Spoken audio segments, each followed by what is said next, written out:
Covid తర్వాత work from home అనేటువంటి word చాలా గట్టిగానే పడుతుంది. అయితే ఈ వర్క్ ఫ్రమ్ హోమ్ వల్ల అసలు కంపెనీలకు లాభమా? లేకపోతే ఎంప్లాయీస్‌కి లాభమా?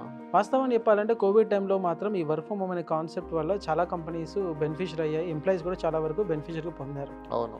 బట్ ప్రాబ్లమ్ ఎక్కడొచ్చిందంటే రాను రాను ఎంప్లాయీస్‌కి అది డిమాండింగ్ అయిపోయింది. ఆ ఫ్లెక్సిబిలిటీని డిమాండ్‌గా తీసేసుకున్నారు. అంటే ఇప్పుడు ఆఫీస్‌లో కూడా ఇంట్రెస్ట్ లేదు వాళ్ళకి.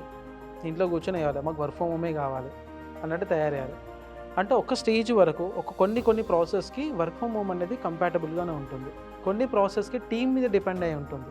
టీమ్‌తోని కోఆర్డినేట్ చేసుకోవడం, కొలాబరేషన్ చేసుకోవడం ఈ ఫ్యాక్టర్స్ బేస్డ్‌గా ఉంటుంది. సో దీనివల్ల కూడా ప్రొడక్టివిటీ తగ్గడానికి స్కోప్ ఉంది. కొన్ని డెసిగ్నేషన్స్‌కి వర్క్ ఫ్రమ్ హోమ్స్ అనేది కరెక్ట్‌గా సింక్ అవ్వదు.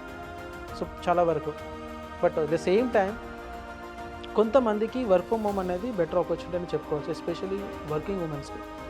ఇంట్లో పిల్లలు, వర్క్ లైఫ్ బ్యాలెన్స్ హ్యాండిల్ చేసుకునే వాళ్ళకు, అమ్మాయిలకైతే వర్క్ ఫ్రమ్ హోమ్ కొన్ని designations point of view the better opportunity.